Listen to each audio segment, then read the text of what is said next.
Hello.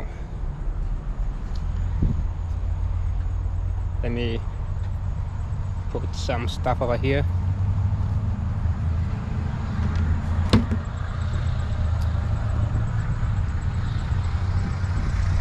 So today I'm going to record my video before it gets dark, because it's getting dark already outside. It's pretty quiet here, so nobody's around. It's perfect time for me to make a video.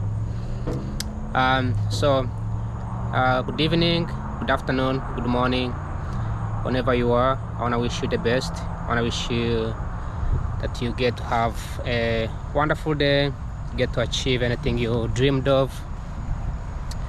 As you already know, I am not in Washington DC, because in DC you cannot find anything like this, right? Very empty land, very beautiful, and it's quiet, well maintained.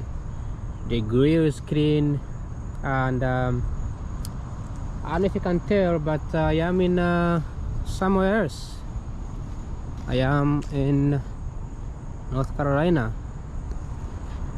Beautiful flag of North Carolina and the beautiful flag of the United States.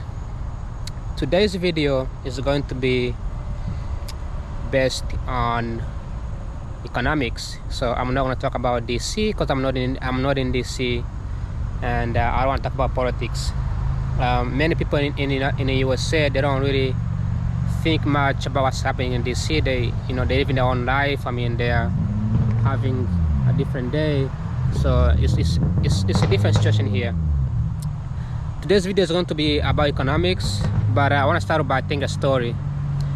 Imagine you are home and you wake up in the morning. It's on Thursday, and you have to visit your family on Friday, but on Thursday you have some sort of a meeting that you have to be at, and the meeting goes on all the whole day.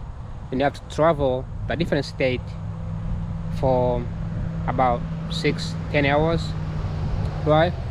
Then after visiting your family, you have to go to another sort of a party, which is a wedding, maybe a friend's wedding, and you have to do those things within 3 days. Then you have to be back again on Sunday, and then you have school on Monday. So you have from Thursday to Monday to do everything you need to do much faster, much quicker. And this was me, right? The story is about me. And when I was driving from Washington DC to my family's home, I realized that it's gonna take me 6 hours to drive from DC to my family's house. But then my family's house, tomorrow I'm gonna wake up in the morning, drive another 3 hours to my cousin's wedding.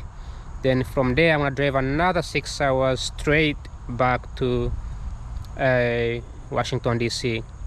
These trips, they don't seem to be quite they don't seem a big of a deal, but we don't think about it because A, I can afford to buy gas, put it in my car, and B, I can take everything I need in my car, so I can have food, I can have all the logistics, my bag, my phone, my camera, my charger. I was driving, the GPS took me in a different route, and then my phone died, so I kept driving for another like 20 minutes until I plugged my phone back into my my power bank, and then I was able to my phone was able to charge while I was driving. So I didn't have to struggle with anything. So having those logistics is a key. I didn't have to have insurance, of course. Then I need to have the freedom of stopping by in a beautiful place like this and get to explore a wonderful area. So today's video was supposed to be about economics of highways. I think about the highways, these big massive roads that has been built in the USA, that connects every single part of the US, and they are all coordinated based on the odd and even numbers. So you have highways going parallel, going parallel, not highways going vertical. These highways help millions of people like me travel around the country much quicker, much faster. There is no restrictions.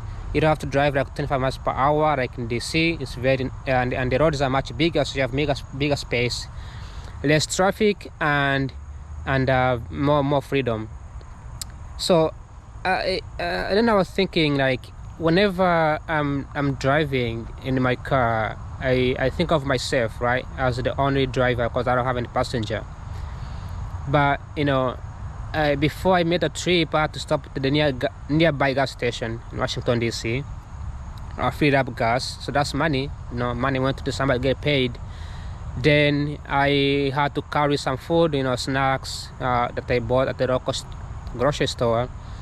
Then my car is functioning, right? Paid insurance, and all that is money coming in. So my last couple of videos were talking about how we should invest in public transportation, make things much easier. But if I had to sit in a train and travel from DC to my family, which is a 6-hour drive on a motor vehicle, but on the train it takes maybe Chinese fastest train takes me about an hour, let's say. That sounds like a good idea, right? It sounds like something that we will do. But the thing is, you don't really get to carry as much on a train. I cannot carry a bunch of shoes, extra clothes to wear tomorrow when I go to the wedding. I don't get to carry a bunch of food, the paperwork that I need in my car, like documents. Everything stays in the car. And as I'm talking on the phone right now, my car has everything I need: chairs, food, like everything I need in there, toilet papers, like everything I need in there is in there, and emergency equipment, right? And at any moment, I don't have to worry about a train getting stuck and I have to get on a hotel. I can just chill. Then you have a place like this, called the resting area, which is maintained by the state, I believe, the federal government, I think. They cooperate together and they make these things wonderful, well maintained, well cleaned. If you live in DC, you know that in DC this place will be filled with poop, and I don't know, I got too deep, but this place will be really dirty. It won't be as clean as it is right now. And all of this speaks how much economics and the decisions that we make can impact our economy in general. If I had to choose between driving versus taking a train that will go much faster from my area from DC to my family, which is 6 hours drive on a car, I wouldn't have a chance to sort of people from here, people who live around here, people like this guy who's cleaning, people like that guy who's cleaning, they wouldn't have a job. They wouldn't be employed. Nobody would be stopping here, so they wouldn't maintain it. I wouldn't buy gas, so gas station do not have money.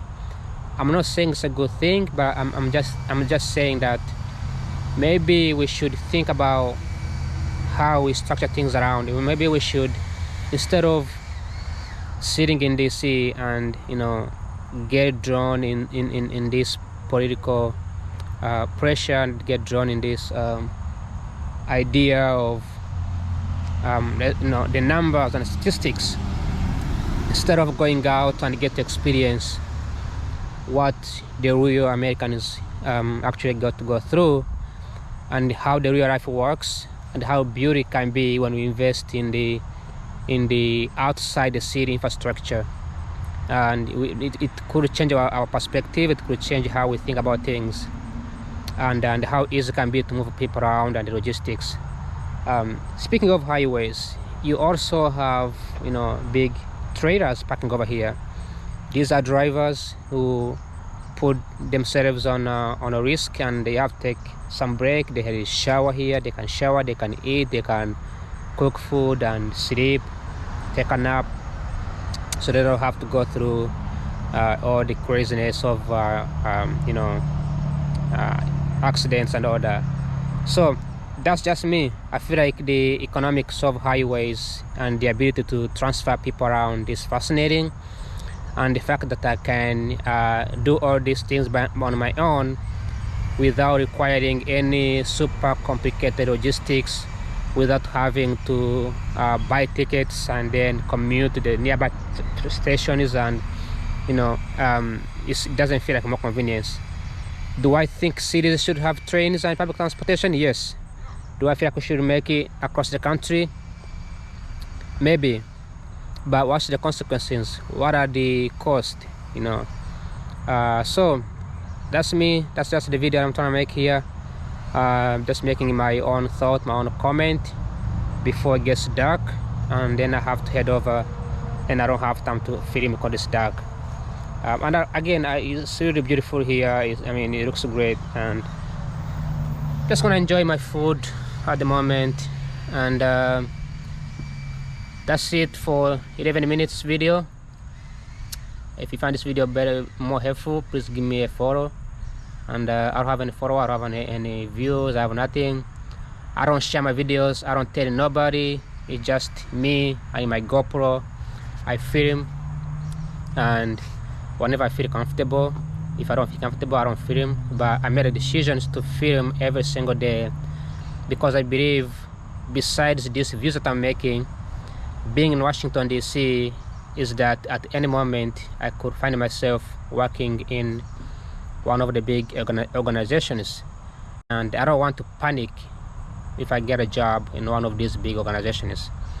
I want to be able to have a foundation. I'll be able to say, okay, I can go back to my YouTube videos, review what I used to say, review my opinions, review how I used to think quickly. I'm not reading any script. I don't have any phones on me. I have nothing else.